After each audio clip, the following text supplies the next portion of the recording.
Al-Fatihah. A'udzu billahi minasyaitonir rajim. Bismillahirrahmanirrahim. Alhamdulillahi rabbil alamin. Arrahmanir rahim. Maliki yaumiddin.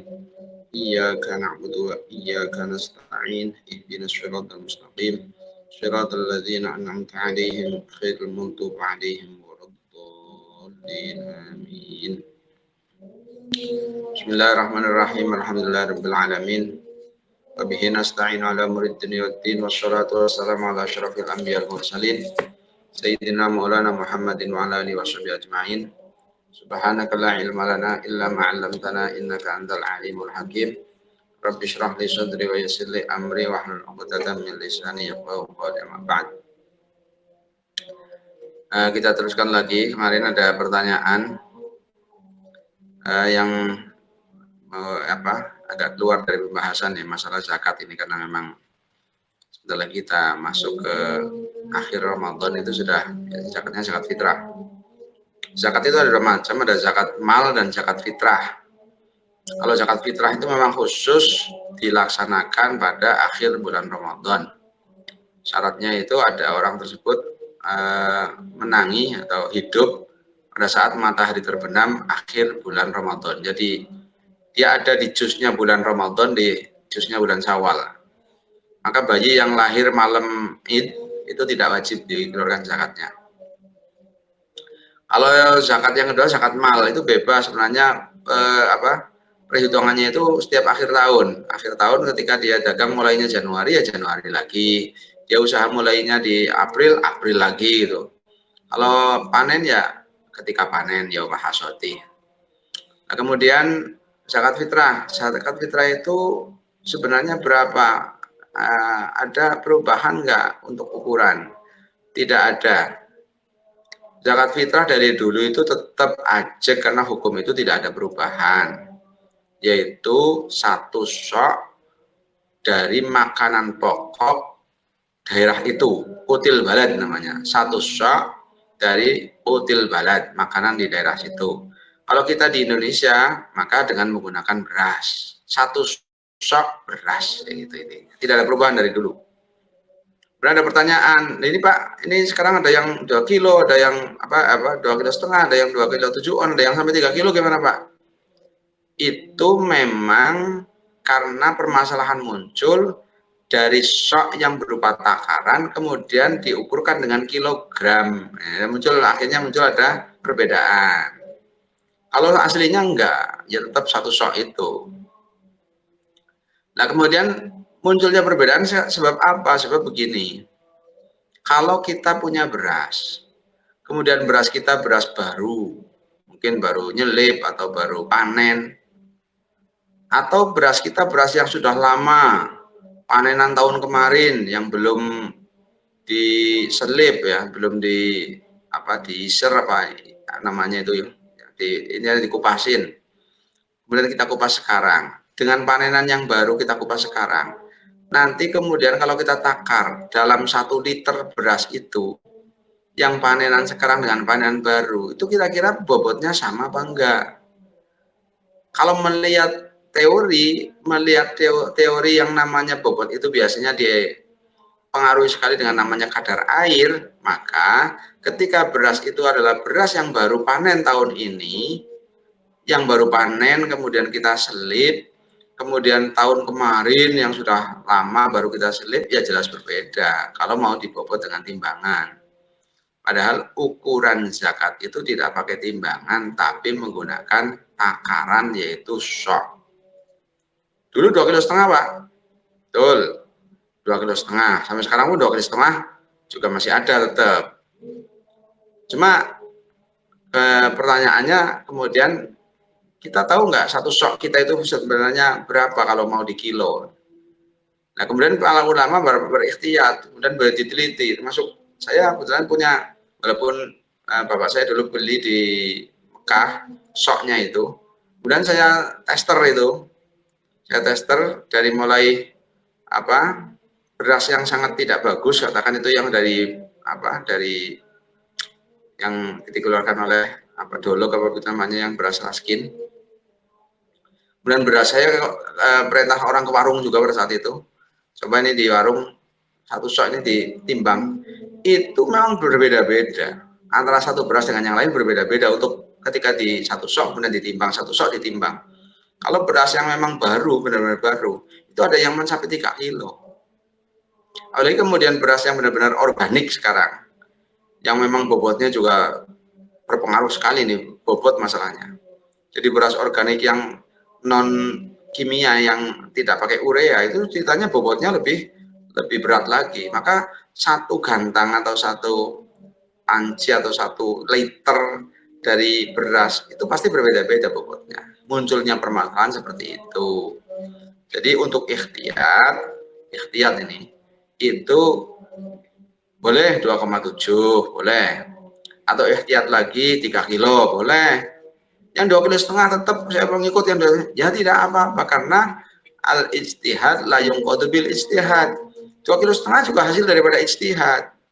Kemudian 2,7 juga hasil daripada ijtihad. Maka ijtihad yang pertama itu tidak akan rusak dengan ijtihad yang kedua. Semuanya masih bisa berjalan seperti itu. Masih bisa berjalan. Nah, kita ikhtiyat, berhati-hati daripada kurang, masih mending dilebihkan. Yang lebihkan menjadi tatawu. Tapi kalau kurang, siapa yang nanggung? Kan seperti itu. Jadi itu seperti itu. Untuk bagaimana niatnya untuk zakat itu? Zakat itu kewajibannya bagi orang Islam yang itu tadi memenuhi syarat. Syaratnya diantaranya ya Islam, kemudian ya ada dan hidup di waktu terbenamnya matahari akhir bulan Ramadan. Intinya seperti itu. Kemudian bagi, kewajibannya untuk siapa? Untuk dirinya sendiri dan orang yang ditanggung nafkahnya.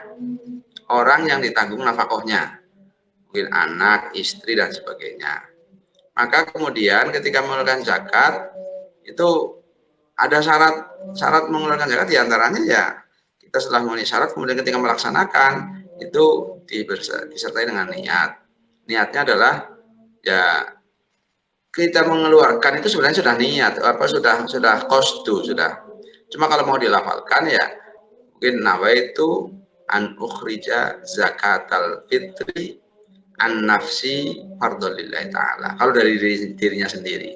Kalau dari istri, nawaitu an ukhrija zakatal fitri an zaujati lillahi ta'ala. Kalau dari anak, yaitu an ukhrija zakatal fitri an waladi, disebut namanya siapa. Kemudian kalau anak perempuan binti, disebut namanya siapa. Itu seperti itu. Itu untuk pengeluaran zakat. Dan memang intinya sih qasdu tersebut ketika mengeluarkan itu sudah, dan boleh memang wakil ketika dalam satu keluarga itu kemudian mengeluarkan zakat, yang mengeluarkan itu satu orang untuk memenuhi semuanya. Dari sini tadi yang disampaikan untuk orang-orang yang wajib dinafkahi, maka kemudian yang mengeluarkan itu adalah bapaknya, istri, anak, itu semua ditanggung. Ya berarti yang berpahala yang mengeluarkan. Sama seperti, tapi tercukupi, gugur kewajiban zakatnya itu sudah selesai untuk bagi orang-orang yang sudah dikeluarkan zakatnya, karena memang dia kewajiban untuk nafkah sih. Itu seperti itu. Sama dengan ketika udhiyah, kurban juga sama. Ketika satu rumah kan sudah mengeluarkan hewan udhiyah, ya gugur bagi yang lain. Tidak harus setiap satu rumah satu orang itu satu udhiyah, anaknya satu kambing, bapaknya satu kambing, istrinya satu kambing, enggak. Satu kambing untuk satu keluarga selesai, cukup. Namanya kalau ya hampir mirip-mirip seperti itu, tapi yang berpahala yang mengeluarkan. Di sini anak ya gugur kewajiban zakatnya karena sudah dikeluarkan oleh orang tuanya. Nah kemudian dari yang ketiga ini maksudnya, apakah maksudnya memberikan zakat itu kepada orang tua yang fakir? Apa orang fakir tersebut itu memang diberi zakat oleh kita, apa kita mengeluarkan untuk orang lain atas nama bapak itu, atas nama bapaknya? Ini sih gini Gus, misalnya emang sih orang tuanya sudah tidak bekerja ya. Sebenarnya kan dia termasuk golongan 8 ya. Ya betul. Tapi anaknya kan bisa, maksudnya anaknya itu pengen ngeluarin zakat fitrah untuk orang tuanya yang sudah tidak mampu. Mungkin dalam artian tanggungan anaknya apa gimana gitu. Oh gitu ya. Atas nama ya. Ya. Betul. Gini. Untuk memberikan zakat fitrah itu memang ada kelompok yang sudah ditentukan oleh Al-Quran. Jadi innamas shadaqatu lil fuqara'i wal masakin wal amilina wal mu'allafati qulubuhum. 4 ini. Ini pakainya li. Kemudian wafir riqab fi baru. Itu juga mengandung makna. Yang 4 pertama itu prioritas karena lil fuqara'i wal masakin wal amilina wa 'alaiha wal mu'allafati qulubuhum. Baru kemudian wafir riqab, tidak langsung warriqab tapi wafir riqab, ada fi, huruf fi. Itu juga berpengaruh karena memang diutamakan memang yang kelompok-kelompok yang pertama itu yang 4. Jika kemudian jadi seperti itu. Kemudian zakat itu tidak boleh dikeluarkan, tidak boleh diberikan, ya, diberikan kepada satu orang kaya. Orang kaya nggak boleh diberi zakat, nggak boleh. Yang kedua, Bani Hashim, Bani Muthalib, ini juga nggak boleh. Karena beliau Bani Hashim Bani Muthalib itu punya bagian dari khumus dari jarahan perang. Walaupun itu sekarang sudah nggak ada, tetap bagian zakat itu tidak diberikan. Kalau tatawuk boleh, kalau sedekah boleh. Kemudian yang berikutnya orang kafir itu nggak boleh diberikan zakat. Maunya diberi zakat, itu orang kafir nggak boleh. Walaupun namanya orang kafir itu punya kewajiban tanggungan memberikan zakat pada orang yang ditanggungnya. Contoh, seorang kafir mungkin punya istri dan muslimah, kemudian wajib mengurangi zakatnya orang kafir ini untuk istrinya, itu bisa seperti itu. Itu yang tidak boleh diberikan zakat diantaranya itu. Kemudian tambah lagi adalah orang yang wajib dinafkahi. Orang yang wajib dinafkahi itu tidak boleh diberi zakat. Diberi, memang dia wajib dikeluarkan zakatnya untuk orang lain, tapi kemudian ketika kita mengeluarkan untuk orang itu juga, nih kamu saya kasih ya, saya zakat ini buat kamu kan fakir nih, nafkah. Contoh orang tua yang sudah nggak punya penghasilan, orang sudah fakir, udah nggak punya apa-apa, kemudian kita tanggung kehidupannya, kita tanggung oleh anaknya. Kemudian pada saat untuk mengeluarkan zakat, dia hanya fitrah, zakat mal juga ini, malah mungkin zakat mal yang zakat mal dihitung zakatnya banyak. Ini bapak saya kasih aja nih zakat ini pak, ini buat panjenengan uang zakat. Nggak boleh, karena orang tua ini posisinya adalah sebagai orang yang wajib ditanggung nafkahnya oleh anak ketika fakir, maka nggak boleh untuk diberi zakat mal contohnya itu. Tapi kalau untuk zakat fitrah, ini justru orang tua ini wajib dikeluarkan zakatnya oleh kita sebagai orang yang nanggung nafkah. Jadi ketika orang tua fakir itu nafkah dibebankan kepada anak, itu otomatis. Sama ketika kita masih kecil, itu yang menjadi punya beban nafkah ya orang tua. Ketika kemudian orang tua tidak berpenghasilan sama sekali, nafkah kembali kepada anak. Itu seperti itu. Walaupun ada sih celah dari kaul yang mengatakan, tapi sudah beda madhab. Ada kaul yang menyampaikan boleh ketika orang tua fakir kemudian kita beri zakat dengan atas nama fakir, tapi itu lemah. Orang tua yang diberi zakat oleh anaknya dengan atas nama fakir atau miskin tidak bisa. Tapi ada tapinya. Kalau mau diberi zakat orang tua itu kita beri zakat oleh anak, itu boleh dengan atas nama selain fakir miskin. Contoh, diberi zakat sebagai atas nama dia itu amil, itu boleh. Boleh, bukan sebagai fakir atau miskin, tapi diberi zakat atas nama amil, itu boleh malah. Dan dibolehkan. Atas nama huzah sebagai orang yang berperang, yang tanpa gaji. Atas nama mu'alaf, boleh. Horim, boleh. Tapi kalau atas nama fakir dan miskin tidak boleh. Itu seperti itu. Kalau fakir dan miskin, dia justru kenapa kok? Berarti dia tidak fakir miskin, karena dia ditanggung oleh orang yang zakat. Dia masuk bagian daripada keluarga yang harusnya udah bagian daripada orang yang kaya, karena tanggungannya orang yang mengeluarkan zakat tadi, itu muzaki itu tadi. Sama dengan anak, kita berikan zakat kepada anak kita, ini zakat bapak buat kamu, itu nggak bisa. Karena apa? Karena dia itu dalam tanggungan kita. Gitu. Dan kita mengeluarkan zakat, berarti kan orang kaya, berarti dia sementara menjadi orang kaya, seperti itu. Untuk tinjauan zakatnya seperti itu. Kalau beliau Ditanya, sudah zakat fitrah belum Pak? Belum. Iya memang harus saya tanggung. Saya yang akan mengeluarkan Pak. Buat orang lain Pak. Jangan diberikan pada orang tua. Jadi nggak maksud.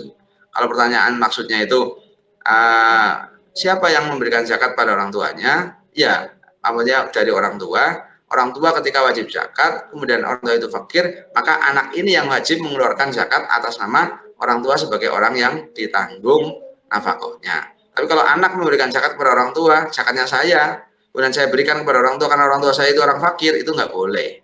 Seperti itu. Jelas nggak? Ya, terima kasih untuk sedikit itu ulasan tentang masalah zakat seperti itu. Mungkin cukup. Kemarin tentang masalah masalah sholat, insya Allah udah jelas lah. Intinya sholat yang kita laksanakan seperti itu, takbir dan sebagainya. Sempurnanya sholat itu ya khusyuk itu tadi. Yang dihitung khusyuk wa khudurul qalbi. Jadi khusyuk dan hadirnya hati, intinya seperti itu.